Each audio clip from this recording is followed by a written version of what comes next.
이스라엘 백성들은 지금까지 한 번도 실패를 하지 않고 이겼습니다. 그들은 어떻게 할꼬 이랬을 때에 모세가 죽고 난 이후에 다 염려했지만은 하나님께서는 모세의 심부름꾼 여호수아에게 지도력을 허락하심으로 이스라엘 백성들이 걱정하지 않고 지금까지 살아왔습니다. 여리고 성이라고 하는 이 난공불락의 성을 넘었습니다. 또한 요단강을 순종함으로 건너왔습니다. 근데 실질적으로 보면 이제 처음 우리가 지난 시간에 살펴봤듯이 아무것도 아닌 아주 작은 아이성에서 실패를 하게 됩니다. 지난 시간에 살펴보았는데 여호수아 7장 1절 말씀에 아간이 잘못했는데 누가 잘못했다고 그러니까 이스라엘 자손이 했다. 우리가 지난 시간에 살펴보면서 내 한 사람이 잘함으로 복을 받을 수도 있고 내 한 사람이 잘못함으로 저주가 올 수도 있다는 것을 살펴봤습니다. 아이성 전투에 갑니다. 그 얼마 안 된다. 몇 명만 가보라. 그래서 한 3,000명만 데리고 전쟁을 하러 갔는데 웬걸 이스라엘 백성들이 요단을 건널 때에는 그쪽에 있는 사람들이 간담이 녹았다 이랬는데 이제 아이성 전투에서 이스라엘 백성들이 36명이 죽고 도망을 오게 됩니다. 그들이 뭐라고 그럽니까? 도리어 우리의 간담이 녹았다. 우리말 어떤 말입니까? 시급했다. 시급이 뭐가 아닙니까? 시급했다. 도망을 왔습니다. 근데 우리 주님께서 2절 말씀에 보면은 너는 여리고와 그 왕에게 행한 것 같이 아이와 그 왕에게 행하되 오직 거기서 탈취한 물건과 가축을 스스로 가지라. 너는 아이성 뒤에 복병을 둘지라 하시니 우리 이 말씀을 보게 되면은 7장에서 하나님께서 명령한 내용이 한 번도 나오지 않습니다. 그런데 8장에 딱 들어오면은 하나님께서 이스라엘 백성들에게 말씀을 하십니다. 여리고성을 함락할 때는 그 전리품을 하나도 손대지 말라. 그래 합니다. 손대지 말라 했는데 아간의 욕심이 있어서 신할산 외투와 보석을 숨겨두게 됩니다. 그런데 오늘 말씀에 보면은 하나님께서는 아이성 전투에서 뺏은 모든 물건을 다 내가 가져라. 너희들이 가져라. 이것이 하나님의 계획입니다.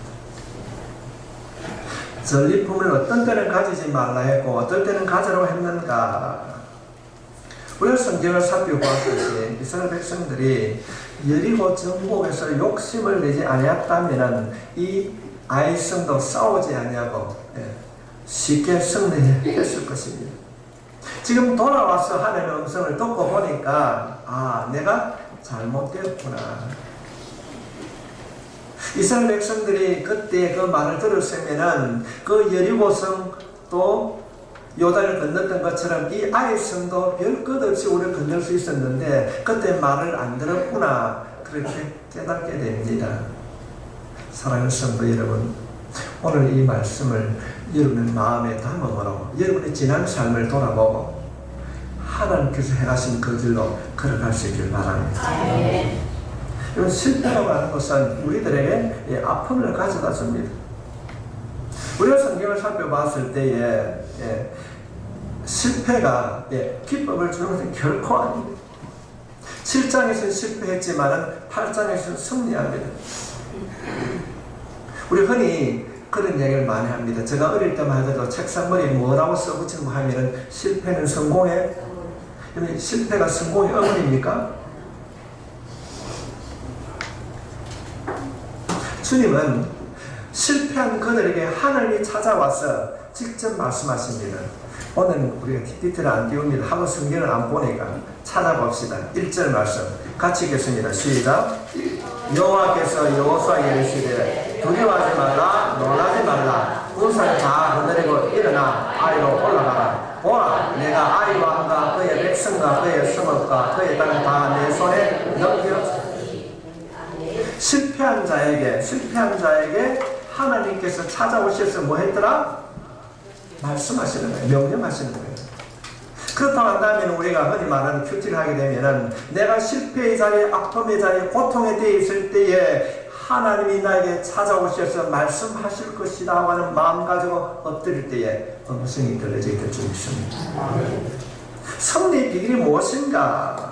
예, 말씀에 순종하면 승리하게 될 줄 믿습니다. 실패와 낙심에 있는데 주님이 찾아오십니다.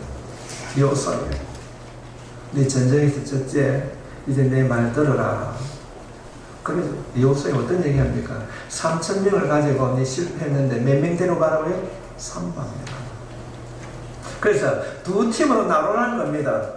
한 팀은 5,000명, 나머지 25,000명, 예, 두 팀을 나누는 겁니다. 그러면서 하나님께서 여호수아에 명령합니다. 너가 5,000명을 데리고 아이성에 진격해 가라. 그리고 25,000명은 뒤에 남았다가 아이성에 있는 백성들이 전쟁을 나가고 난 이후에 들어가라. 그렇게 합니다. 그래서 하나님의 명령을 따라서 여호수아가 5,000명을 데리고 아이성에 진격을 합니다. 그래 아이성에 있던 군사들이 어떻게 얘기합니까? 가만히 보니까 이전보다 조금 많은 숫자구나. 쟤들 별것 아니다. 가자. 그러니까 하나님의 명령을 따라서 여호수아가 도망을 가는 거예요. 그럴 때에 이 아이성에 있는 백성들이 어떻게 합니까? 별것 아니다. 도망간다. 죽여라. 별것 아니야. 와, 고함을 치면서 성문을 닫을 생각도 안 하고 5,000명을 쫓아가는 거예요. 그래서 5,000명이 도망갑니다. 한참 도망가다 보니까 성에서 남아있던 25,000명이 열어놓은 성문을 들어가가지고 그곳에 들어가가지고 아이성을 불을 삽니다. 불을 지릅니다. 그래서 아이성에서 연기가 나는 것을 보고 도망가던 여호수아가 다시 돌아서서 공격을 하니까 그 안에 도발이던 지가 바로 아이성 백성이 되었습니다. 그래서 아이성은 패배하게 됩니다. 성도 여러분, 우리 여기서 잠시 생각해 볼 수 있는 것은 승리와 실패의 차이가 무엇입니까? 종이 한 장이 아니라 하나님의 명령을 듣는가 듣지 않는가. 듣고 행동하면은 순종하면은 승리했고 듣지 아니하면은 실패했습니다. 여리고성을 정복하고 난 이후에 참 하나님의 은혜구나 말을 하면서도 똑같이 여호수아가 이전대로 어떻게 합니까? 정탐꾼을 보냅니다. 야, 아이성 저기 한 가봐야 안 되겠나? 가는 거예요. 가서 보니까 돌아서 뭐라고 그럽니까? 그 별것 아닙니다. 한 3,000명 가면 됩니다. 보고를 듣고 사람의 말을 듣고 하나님의 음성을 듣지 아니하고 하나님 앞에 묻지 아니하고 가자 해서 간 결과가 실패했습니다. 우리 오늘 이 말씀을 통해 살펴보면 실패가 성공의 어머니가 아니라 말씀의 순종이 성공의 지름길이 될 줄로 믿습니다. 하나님의 말씀에 순종하면 반드시 성공한다고 하는 것을 본문은 우리들에게 보여주고 있습니다. 이런 아이성을 정복합니다. 그런데 이들이 아이성을 정복하고 난 이후에 이겼다. 잔치를 배설하자 그러지 않고 특별한 행동을 합니다. 이 특별한 행동을 우리들이 꼭 기억해야 될 내용입니다. 그 특별한 행동이 무엇인가? 그것이 오늘 우리가 읽은 30절로부터 35절에 기록된 내용입니다. 어떤 내용입니까? 에발산에다가 제단을 쌓았습니다. 그 제단에다가 제사를 지내고 그 제사를 지내면서 율법을 낭독했다. 그것이 오늘 우리 본문의 내용입니다. 여러분, 제단이나 제사나 무엇과 관계가 있습니까? 예배와 관계가 있습니다. 예배는 하나님의 관계가 있습니다. 저희 하나님께서 우리들에게 주신 말씀이 무엇인가 하면 전쟁에서 실패했다가 이제 승리했으니까 회복되었다. 그렇게 말하지 않습니다. 외형적으로는 너희가 실패해서 승리했기 때문에 회복되었다. 그렇게 얘기할 수 있습니다. 우리들이 세상을 살아가면서 이런 일에 얼마나 익숙한지 모릅니다. 속고 있는지 모릅니다. 예를 들면 병들었던 사람이 병이 고침받게 되면 회복되었다. 불합격했다가 합격이 되면은 회복되었다.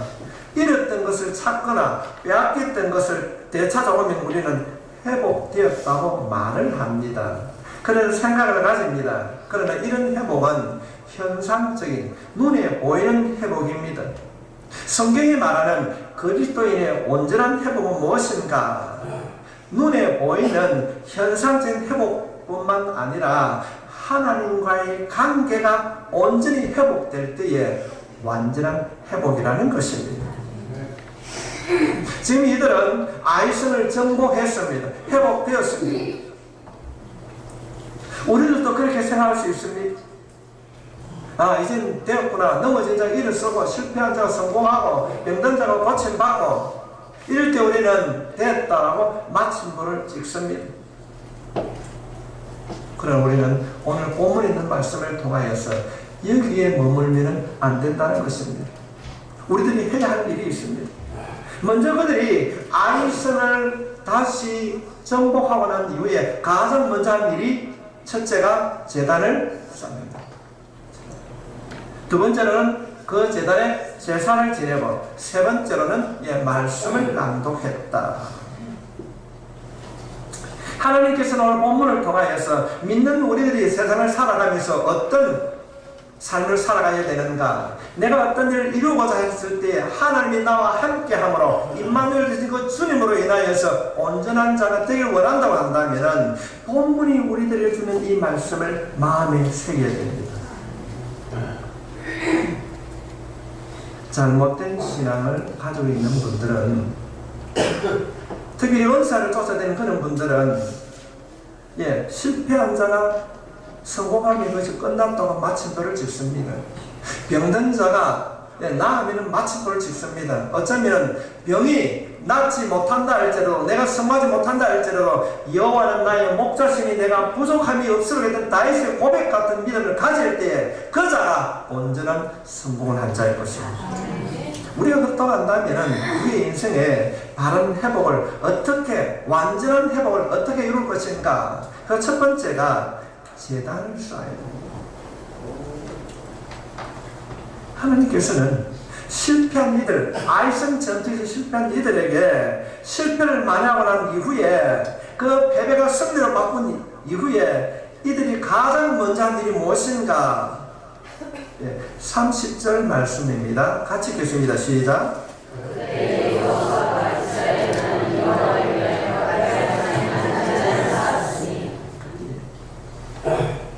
승리를 자축하려고 제단을 쌓은 것이 아닙니다. 여호와를 위하여 제단을 쌓았다. 다시 말씀을 드리면 하나님과의 관계가 회복을 하기 위하여서 제단을 쌓았다는 것입니다. 그 제단을 쌓고 난 이후에 그들이 예물을 드립니다. 그 제사를 드리는데 어떤 제사였습니까? 화목제물이었습니다. 본제와 화목제물. 왜 에발산을 했을까? 지금 우리가 여리고는 남쪽에 낮은 지역에 있습니다. 그런데 아이성은 여리고보다 더 높은 곳에 있는 북쪽에 있습니다. 그들이 여리고를 출발해서 북쪽으로 올라가게 되면 아이성이 있는데 그 아이성을 정복하게 되면 우리 말하면 문을 딱 열면 산이 두 개가 나옵니다. 왼쪽에 있는 산이 에발산이요, 오른쪽에 있는 산이 그림심산입니다. 그 가운데 에발산과 그림심산을 경계하는 그 경계가 세겜이라는 것입니다. 그래서 우리 성경에 나오는 세겜 골짜기가 이 에발산과 그림심산 골짜기 있는 것입니다. 왜 여기에 제단을 쌓으라고 하는가? 주님이 말씀하십니다. 너희가 7장에서는 하나님의 말씀을 듣지 아니하고 인간의 생각으로 인위적으로 전쟁을 함으로 너희가 실패를 했다. 그러나 하나님께서 8장에 들어오면서 하나님의 말씀을 주심으로 하나님의 명령을 따라 순종함으로 하나님께서 이기게 해주셨다. 이 사실을 깨닫게 되면 하나님의 관계가 회복되어져야 된다는 겁니다. 그래서 제단을 쌓는 겁니다. 그러면 왜 왼쪽에는 에발산이요 우측에는 그림신산인데 왜 에발산에다가 제단을 쌓으라고 하는가? 31절 말씀에 이는 여호와의 종 모세가 이스라엘 자손에게 명령한 것과 모세 율법책에 기록된 대로 새 연장으로 다듬지 아니한 새 돌로 만든 제단이라. 무리가 여호와께 번제물과 화목제물을 그 위에 드렸으며. 그럼 번제는 우리가 공부했듯이 태워. 모든 다 태우는 거. 화목제는 하나님과의 화목을 위해서 드린 제사입니다. 왜 이들에게 이 제단이 필요했는가? 너희들이 하나님의 말씀을 듣지 아니하므로 너희들을 실패했던 걸 너희가 기억하지 않느냐? 그러면 너희가 앞으로 가나안에 정복을 해 나갈 때에 하나님의 음성을 들어야 된다는 것을 가르쳐 주기 위하여서 제단이 필요했던 것입니다. 그렇다고 한다면 왜 하필이면 왼쪽에 실패한 자라고 상징되어지는 이 에발산에서 제단을 쌓으라고 하는가? 32절 말씀에 보면은 여호수아가 거기서 모세가 기록한 율법을 이스라엘 자손의 목전에 그 돌에 기록하며, 우리 말하면 큰 돌판이 있으면 그 돌판에 햇가루입니다. 햇을 바르거든요. 그 바르고 그 위에다가 제물을 놓고 제사를 지냈습니다. 어떤 제사였습니까? 우리가 하나님의 음성을 듣지 아니하고 불순종함으로 진노가 왔습니다. 이제 우리가 하나님의 말씀에 순종함으로 승리를 가져왔기 때문에 이제는 결코 하나님을 버리지 않겠습니다. 잊어버리지 않겠습니다. 이런 의미로 예배를 드리는 거예요. 우리들이 바르게 살려고 예배를 드리고 기도할 때마다 결심을 하지만은 하나님의 명령에 온전히 순종하지 못함으로 우리들이 가야 할 길을 잃어버릴 때가 많이 있습니다.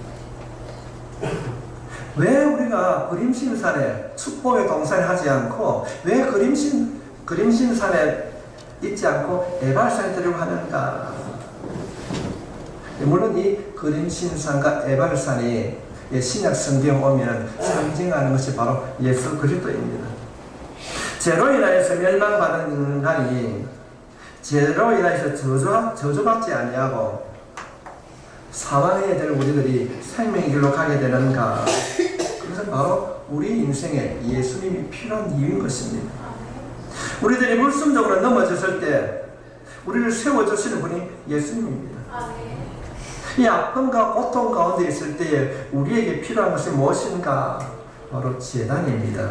쉽게 말씀을 드리면 예배입니다. 오늘 말씀을 드리는 여러분의 삶 속에 예배가 회복될 수 있길 바랍니다. 우리는 여호와의 전에 제단 앞에 엎드릴 수 있어야 돼요. 그 제단 앞에 이스라엘 백성들이 어떤 생각하겠습니까? 하나님, 우리의 생각들했던 모든 것들이 잘못되었습니다. 우리의 고집, 교만, 불순종, 우리의 예배를 통하여서 이 모든 것들이 죽어지고 변화될 수 있길 바랍니다. 그럴 때에 온전한 예배를 드릴 때만이 하나님과의 우리가 관계가 화목하게 될 줄로 믿습니다. 근데 왜 하나님께서는 왜 에발산에다 안 하고 그림신산에다 안 하고 에발산에다 하고 하는가? 우리들도 그런 이유가 많이 있어요. 정말 예배를 소홀하는 사람들, 우리 성도들이 얼마 안 되기 때문에 전화합니다. 주일 오늘 월요일 전화하면 어떻게 하겠습니까? 목사님, 제가 요즘 너무 바빠요. 할 일이 너무 많습니다. 내가 사는 게 너무 힘이 듭니다. 무슨 말입니까? 그래서 예배를 드릴 시간이 없다는 것입니다. 그래서 기도할 시간이 없다는 것입니다. 내 사정이 너무 어렵고 힘들어서 현실이 너무 암담해서 목사님, 내가 예배를 드릴 수가 없습니다. 내가 조금 회복하고 나면은, 좀 낫고 나면은, 움직일만 하면은 내가 예배를 드리겠습니다. 망가진 내 인생이 조금이라도 회복되면은 그때 제단을 쌓겠습니다. 그래서 그들이 쌓고자 한 제단이 바로 에발산, 실패한 자리가 아니고 그림신산에서 싸우려고 합니다. 성도 여러분, 여러분의 신앙생활 속에서 온전한 삶을 원한다면, 회복의 삶을 원한다면 여러분 생활 속에 예배를 회복할 수 있길 바랍니다. 에발산이니까 내가 제대로 쌀 수 없습니다. 어렵기 때문에, 힘들기 때문에, 문제가 있기 때문에 싸울 수 없다고 하기 때문에 그 문제가 연속되어져 가는 겁니다. 힘들고 어려울 그때에 불가능 보인다 할지라도 힘들수록 예배에 참석하고 삶이 예배가 되어질 때에 하나님께서 회복시켜 주실 줄 믿습니다. 이 놀라운 하나님의 만져주심이 여러분 생활 속에 경험되어질 수 있길 바랍니다. 본문이 우리들이 주는 첫 번째 메시지가 뭡니까? 어려울수록 예배를 재단을 쌓아라. 두 번째는 선택하라. 하나님께서 재단을 쌓고 난 뒤에 자, 모여나서 자, 나누어라. 그런 그 나누라는 내용이 33절에 기록되어 있는 내용입니다. 우리가 이 내용은 좀 더 쉽게 우리가 설명하려고 그러면은 신명기 27장에 자세히 설명하고 있습니다. 이제 여호수아가 백성들을, 승리한 백성들을 다 데리고 어디를 갑니까? 세겜 골짜기로 갑니다. 34절 말씀에 그 후에 여호수아가 율법책에 기록된 모든 것대로 축복과 저주하는 율법의 모든 말씀을 하나님으로 인하여서 복받기를 원하십니까? 아멘 하는 자에게 주의 축복이 말이죠. 식사 안 하시세요? 여러분 집에 돌아가셔서 신명기 27장을 한번 꼼꼼히 한번 읽어보십시오. 여호수아가 먼저 뭘 합니까? 축복을 말합니다. 이 축복을 어디서 하는가? 그림신산에서 축복을 말합니다. 그러면은 에발산에 있는 사람이 듣습니다. 여호수아가 저주의 말은 어디서 할까요? 에발산에서 하는 거예요. 그런데 에발산에서 저주의 말을 하면은 그림신산에 있는 사람이 듣습니다. 실제로 가보니까 뭐 정확하게 제재는 안 했는데 그게 제가 성주에 갔을 때 그분이 그러더라고 안내원들이 한 3km 정도 된다고요. 그런데 놀랍게도요, 이건 3km에 떨어졌는데 많이 들릴까요? 근데 거기 가서 말을 해보면 들립니다. 이 자연적으로 이 공명 상태가 들립니다. 그 사도 바울이 죽었던 그 원형 경기장 밑에 지하 간판에 제가 가봤어요. 그런데 그 가봤을 때 정말 직선거리가 1.5km 정도 되는데 그 앞에서 하는 이야기가 마이크가 없어도 너무 잘 들려요. 잘 듣는 제가 봤어요. 지금 이 그림신산에서 여호수아가 말씀을, 축복의 말씀을 전하는데 그 내용이 어떤 말씀을 하면 바로 십계명이었어요. 신명기 28장 2절로부터 6절에 있는 말씀을 찾아봐야 됩니다. 찾겠어요. 신명기 28장 2절부터 6절에 있는 말씀.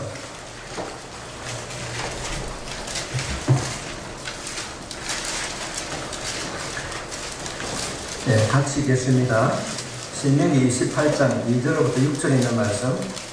시작. 내가 내 하나님 여호와의 말씀을 청종하면 이 모든 복이 내게 임하며 내게 이르리니 성읍에서도 복을 받고 들에서도 복을 받을 것이며 내 몸의 자녀와 내 토지의 소산과 내 짐승의 새끼와 소와 양의 새끼가 복을 받을 것이며 내 남주리와 떡반죽 그릇이 복을 받을 것이며 내가 들어와도 복을 받고 나가도 복을 받을 것이니라.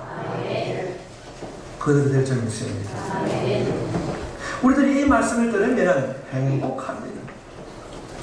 이 축복이 무슨 축복인가 합니까? 한번 따라하겠습니다.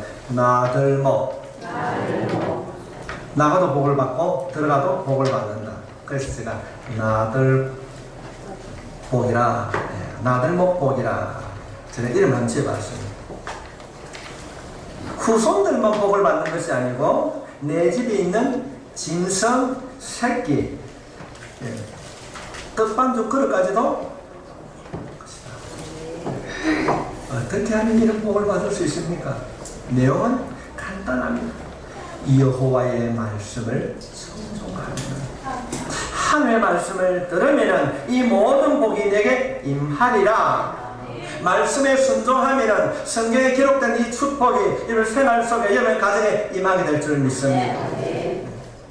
그런데요, 이 말씀을 거꾸로 반대로 뒤집어 놓으면 어떻게 될까? 신명기 28장 15절부터 19절에 있는 말씀도 한번 읽어보겠습니다. 시작. 내가 만일 내 하나님 여호와의 말씀을 순종하지 아니하여 내가 오늘 내게 명령하는 그의 모든 명령과 규례를 지켜 행하지 아니하면 이 모든 저주가 내게 임하며 내게 이를 것이니 내가 성읍에서도 저주를 받으며 들에서도 저주를 받을 것이요 또 내 강주리와 떡반죽 그릇이 저주를 받을 것이요 내 몸의 소생과 내 토지의 소산과 내 소와 양의 새끼가 저주를 받을 것이며 내가 들어와도 저주를 받고 나가도 저주를 받으리라. 이것은 나들목의 복이 아니고 나들목의 저주입니다. 이런 인생은 끝난 인생입니다. 지금 여호수아가 왜 이들에게 예배를 드리고 난 이후에 말씀을 선포하고 난 이후에 이 말씀을 하시는가?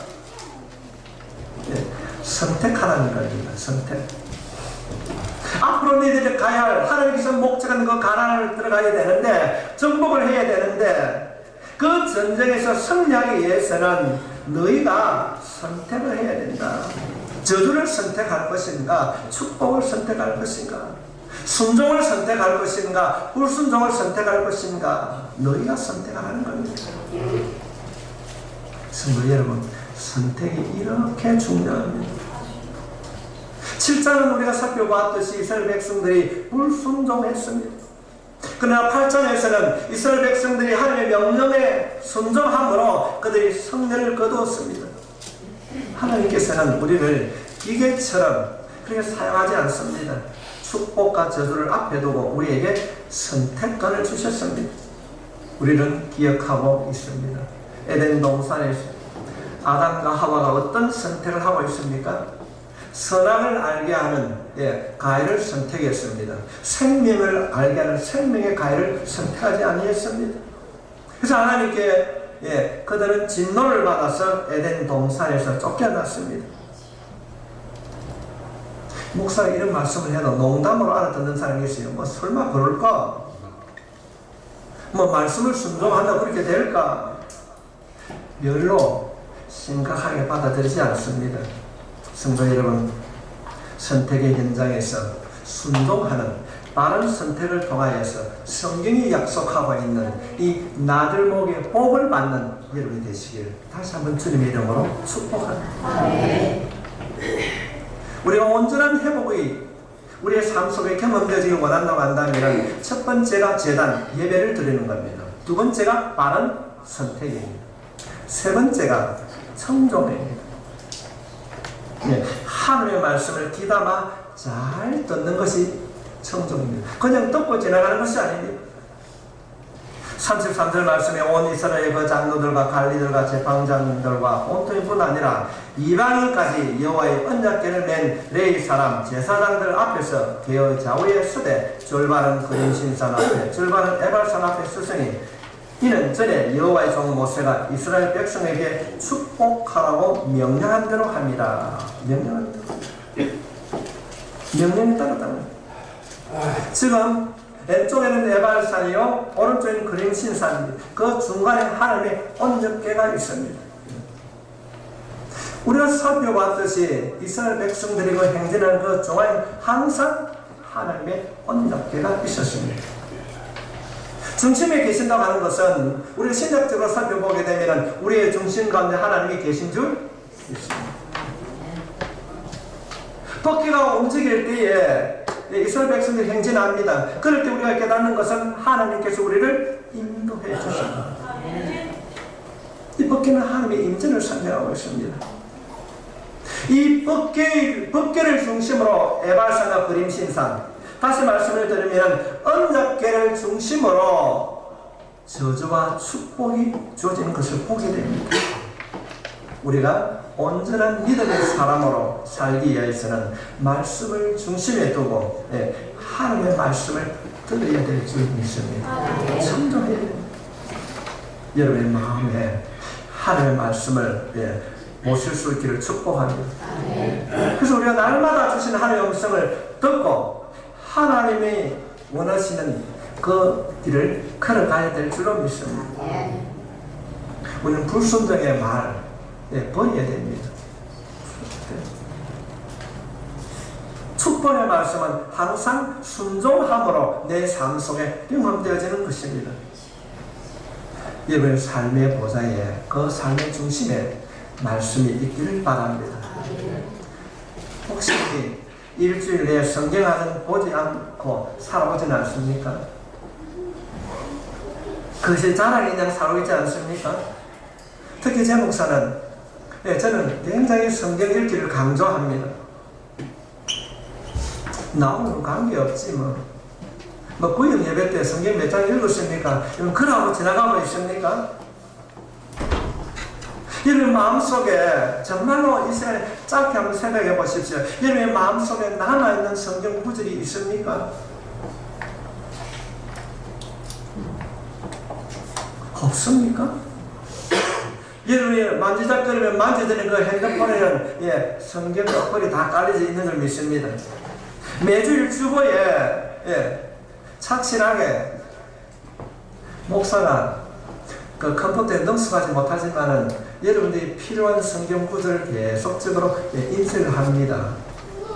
그냥 목사가 그냥 뭐 띠죽띠죽 해가지고 그냥 기록하겠습니까? 주보의 말씀을 기록할 때도 주님 앞에 기도하면서 말씀을 기록하고 있습니다. 함성하셔야 돼요. 함성. 하나님의 말씀에 귀를 기울여 봐라. 그렇다고 한다면 너희 한 주간의 삶이 하나님께서 인도해 주실 것이다. 그런 마음으로 그 말씀을 읽게 되는 거예요.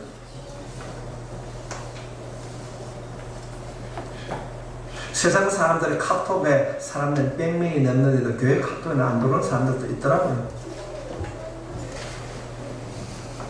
성도 여러분, 하나님 보시기에 부끄러운 삶이 되지 않도록 예배가 회복되고